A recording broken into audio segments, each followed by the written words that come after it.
Hey, if you're watching this, you're probably thinking of moving to Texas. This is Daryl with DMD Realty. Just want to tell you that Texas is probably a whole different country when it comes to real estate, where whatever part of the country you're moving from. One of the first things I'll let you know is we are a non disclosure state. So, what that means is that the only that sales prices are not public information. Only realtors that have access to the MLS, title companies, buyers, and sellers of a property know what that property is sold for. So, Zestimate, completely useless here. The only thing that's public record when it comes to home prices or homes when they're sold here are who owns it, unless it's owned by someone that's in politics or they're in law enforcement. And if there's a mortgage, the mortgage amount and the date it closed. That's the only thing you're going to find online.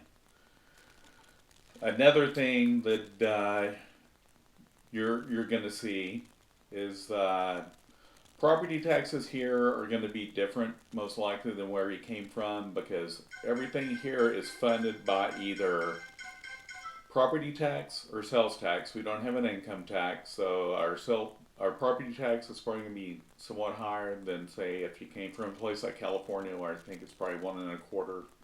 Here depends where you're at, 2.5, a little more than that possibly. So something to be prepared for. Another thing that is unique in DFW, we do have really active weather. What I mean by that, I know a lot of people hear about tornadoes and they freak out. Well, I've lived in Dallas since I was 2. I'm a native Texan. Knock on wood, haven't been affected by a tornado, but I've had roofs totaled by hail and cars totaled by hail. So that affects our insurance rates here, because every 10 years or so, it seems like we'll get a major hailstorm that comes through the area. That'll bump rates up for a while and then they come back down. So that's something that's unique as well. Another thing that is different, and I've done videos about this too, we have really active soil. What I mean by that, we have, for the most part, it's a black gumbo clay soil. So when it gets wet, it expands. When it's dry, it shrinks. So you get almost an earthquake going on underneath your home. So foundation issues can occur if you don't properly maintain it. And I've done a video about that as well. And also termites can be an issue, so you just have to keep a watch on it. You may have termite issues occur. Fortunately, I haven't in any of my houses so far. Hopefully, I won't. But that's another thing. Another thing here is it's more expensive to rent than own. The reason being is there's the last previous 9 years to 2020, 365 people a day were moving here. The next 9 years through 2029, the same thing is predicted, 365 people a day moving here. And that may increase because Oracle just mentioned that we're going to move to Austin. HP's mentioned a move to Austin. Of course, that's south of here, but a lot of companies move to Dallas too, so you just never know who may be moving here and increasing that. And because I bring this up because home prices 10 years ago were a lot more reasonable than now. My home has more than doubled in value since I've lived in it. I've lived in it over 20 years. But in the last few years, there's some areas that had as high as 35% appreciation in a year. So, and that's not normal. Typically here things go up 3 to 5%, but with this continued demand, we'll probably see it going up 6% plus a year for a while.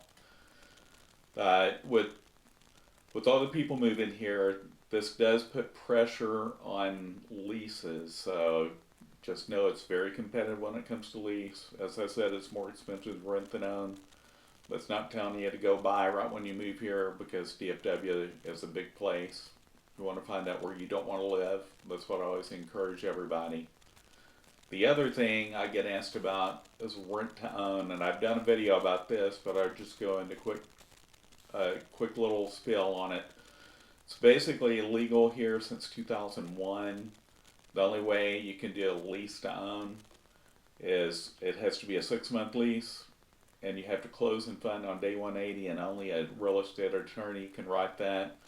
There's some lease purchase options, but I always encourage everyone, work on your credit, get that taken care of. It's the least expensive thing you can do that will save you the most money in the long term. Uh, so those are some of the big things that are different. Oh, one more thing that I just thought of. A lot of people that move here from California and some other areas, you're able to get 125% of your equity in some of those states as a home equity loan. Here, you're limited to 80% total. So you've got a $100,000 home, just to make the math easy. The maximum home equity loan you can take out is $80,000. So if you still owe 40 on it, the most equity you'll be able to get out is 40,000. Not that you're going to find a $100,000 house, because that's long gone here.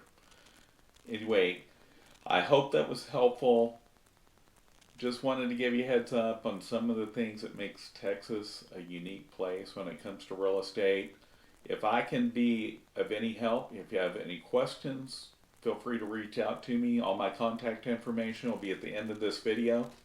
Hope you're doing well. Talk to you soon.